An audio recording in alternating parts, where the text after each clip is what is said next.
Many players will be familiar with the bounty hunting combat game loops in Star Citizen as one of the more accessible options for those who enjoy ship-to-ship combat. And so for those who have been asking for more pure gameplay videos, this one is for you. I'm Forrester, and in this video I give you a real-time talk through a group bounty certification mission, from setting off from Port Olisar to killing each of those targets. And as we're just hopping around the Crusader moons, I've left the whole thing as real time for you. And if this is your first time on this YouTube channel, then welcome. Here you'll find plenty of Star Citizen videos ranging from guides to reviews, so you might like to check out a few more or even subscribe to be notified when new videos go live. And for the channel regulars, please let me know in the comments if this kind of playthrough video hits the mark for you. And we start by taking the group contract mission from the Mobiglass. Those eagle-eyed will notice I already have a mercenary mission. That's the call to arms. That's always worth doing with these group bounty type contracts, as you'll often find there are enemies around that aren't part of the original contract. And as we board our ship in Port Olisar, you'll also notice this is a somewhat unusual ship choice for this type of mission. I've taken out the Crusader Ares Inferno Starfighter. It's not the best fighter, and certainly not in a dogfight, it's slower than others, but it's my pledge fighter, and the big gun is really fun. Landing gear up. So the first step is making our way to the first bounty, avoiding the dangerous rings of Olisar. We're headed across to Daymar, which is one of my favourite locations in the Crusader planetary system. There's just something about the sandy desert landscape that appeals to me. Quantum travel complete. And thankfully this target seems to have a quantum jump marker nearby at the Kudra Ore location. Sometimes they do, sometimes they don't, but it's certainly easier when they do.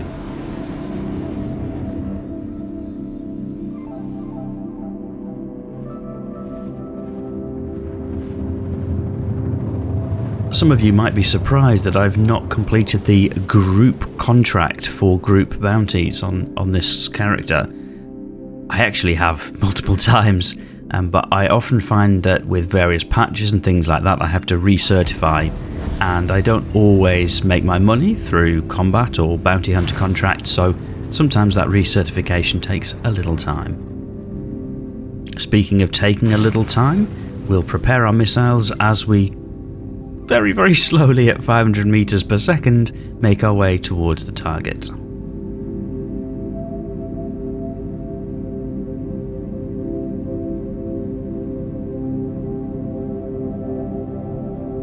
Looking around, it seems we've managed to catch Daymar at night, which is exciting.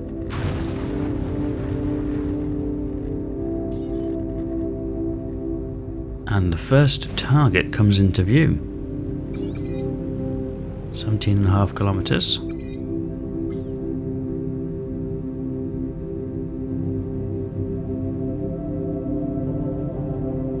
Quick systems check as we get to 12 kilometers.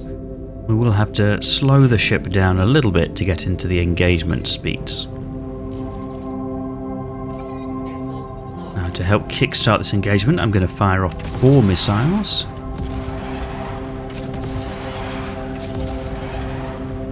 I find it helps to stay in missile operator mode for these to guide them all the way in. Even if the server's a little bit laggy and the target jumps a bit. And we'll get rid of another 4. This is kind of overkill, but I can see there are quite a few targets here, so I want the damage. I can see there were hits, so we'll switch back to the main cannon and get ready to blast him.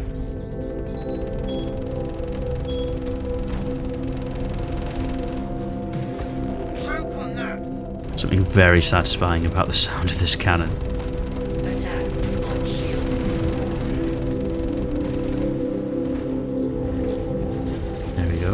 First one.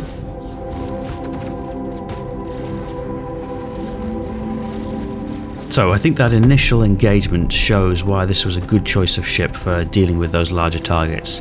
However, it also shows some of the challenges of flying the Ares Inferno. Now granted, I'm not the best pilot, you know, I'm not always properly min-maxing by using the full kind of roll and yaw axis and rotating the ship, but when you do get in close, it can be a little sluggish compared to some of the fast fighters, particularly if you're up against something like an M50. The Ares shows it's a bit heavier.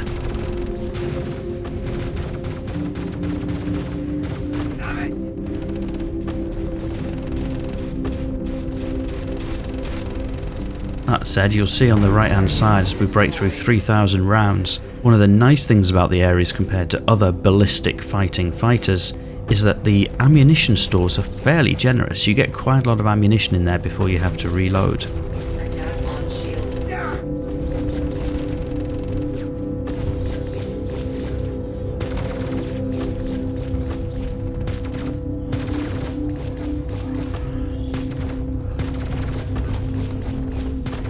I just doesn't want to get tickled by this Gatling gun. Fair and Buckley. Now, in theory, I don't need to be here and blasting away at these guys. I've killed the main bounty, but it seemed the right thing to do while I was here.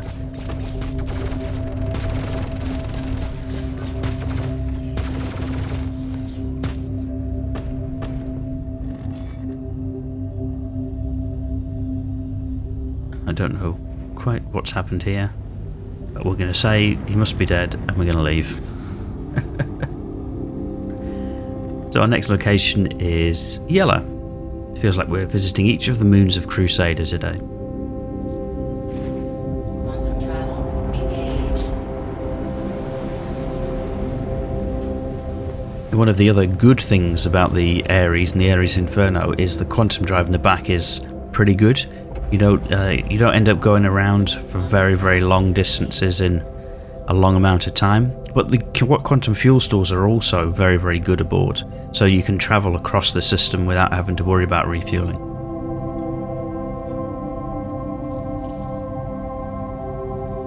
Quantum travel engaged. Feels a little bit like I'm justifying my own decision to go with the Ares Inferno and giving it a mini review. That's not my intention. I have got a full, proper review of the Ares Inferno available if that's what you're interested in.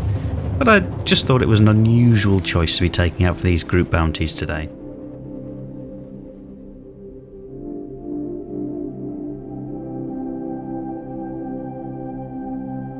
Quantum travel complete. Where the Ares Inferno really starts to excel is against some of the larger targets like the Constellation or the Cutlass, things that can't easily get out of the line of sight of that big gun.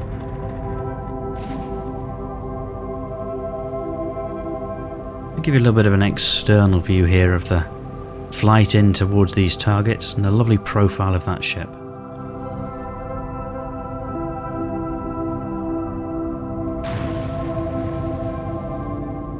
Kilometers.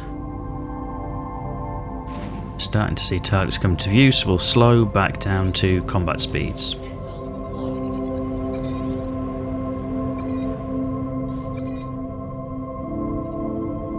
the moment I'm just waiting to see if this target turns red. It has, so I'll loose the missiles. It's quite interesting how the different missile racks fire on the Ares series. There's one of them that fires each missile sequentially, and there's another that fires them in pairs. First target destroyed. So that's actually our neutralised target, so the rest of these are just extras for call to arms. They look like some quite quick fighters, so it could be some challenging fighting to be done here.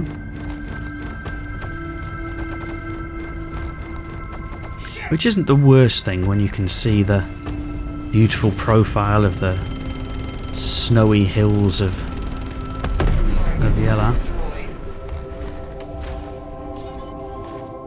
Making good use of the Tobii eye tracker to try and figure out where around me each of these targets are. I can feel we've taken a little bit of damage to maybe one or two of the thrusters around the ship because it's doing some strange things on torque. And that's probably owing to the fact that the rear shield is down. And I end up in a turn fight with this little M50, which is less than ideal. Attack on shields. Because of course it's not just the M50 that's here running rings around me. There's another ship that's just popping away at the Ares at the interim.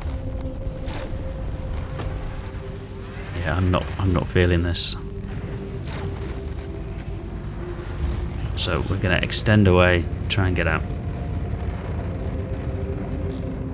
Decent top speed on this, and then activate the quantum drive.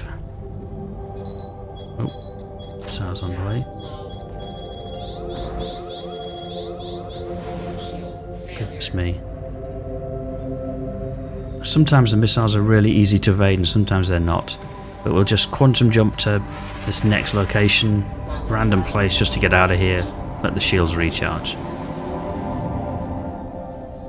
We've still got loads of time left on the clock. Just under 35 minutes to kill the final bounty, so not in any rush.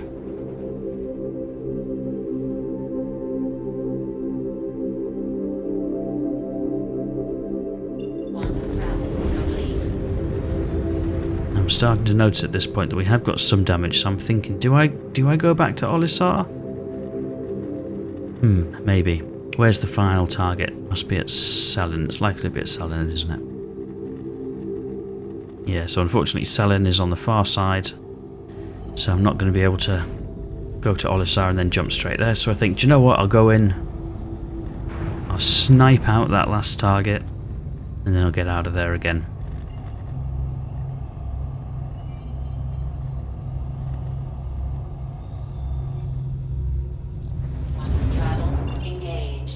So these bounty hunter missions, even against the AI, which is what we're up against today, they can be a pretty active and engaging gameplay loop. It's very hands-on, as you can see, but that's good for kind of the high-octane action that many people will be looking for.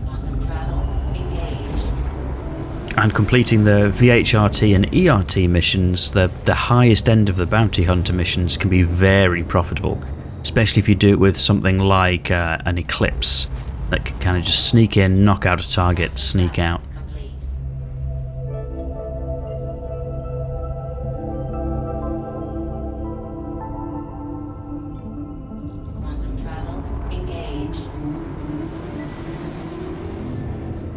Recently, from the combat side of things, the rescue, a ship in distress type mission has also been quite a very good money maker.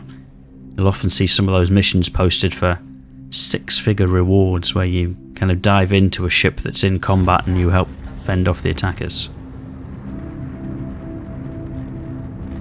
At this point, I don't know if it's really coming across on the video stream, but it's actually very difficult just to keep the Ares flying in a straight line, so we've definitely taken some damage to some thrusters here. But look at that profile, that moon.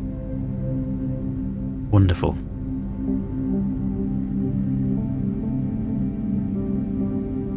The one thing I think Star Citizen has got down really, really well is the feeling of the different locations of the verse, whether you're doing a delivery or doing some fighting. It feels epic.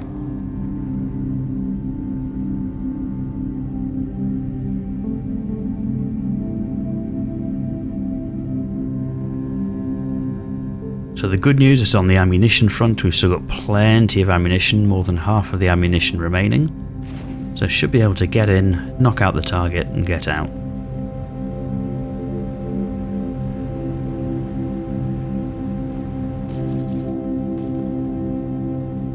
Interestingly, I've been locked up before I can see the target, so it might be something a little bit more stealthy perhaps. There we do, we have the target. Chaff empty is never a good sound to hear.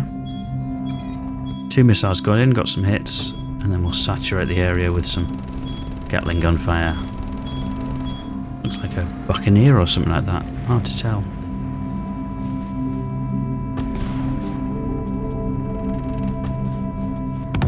But it's gone. It's gone. So I'm going to do my best to extend away the limited control I have over the ship. And we'll get out. Contract complete.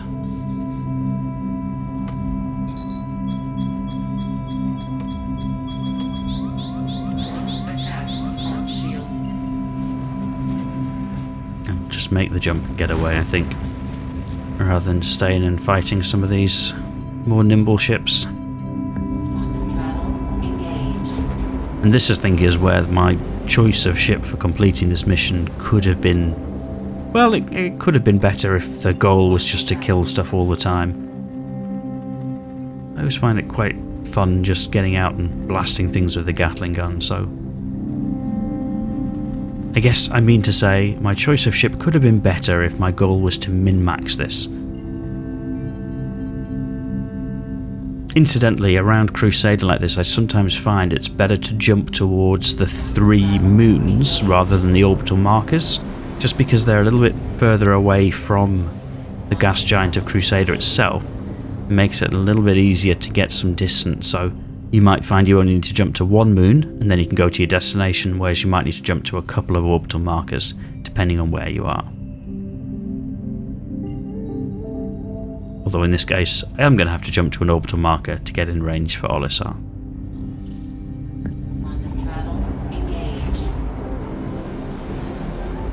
But goodness me, that marble gas giant does look good, doesn't it? Crusader. Wonderful.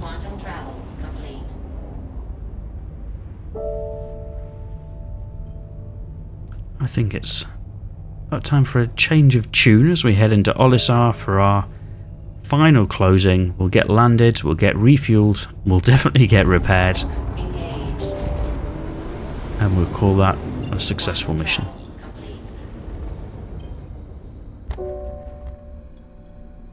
Landing, of course, might be a little harder than usual because of these strange thruster movements that are happening.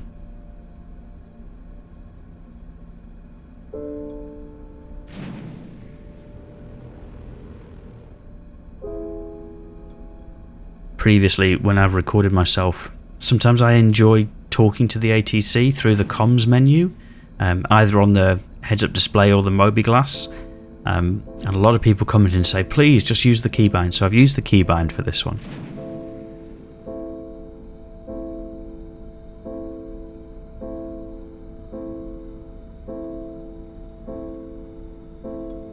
Gently slow down the speed as we get in close, just because I don't want the ship to be jittering all over the place as we come in for land. There we are, landed, mission complete.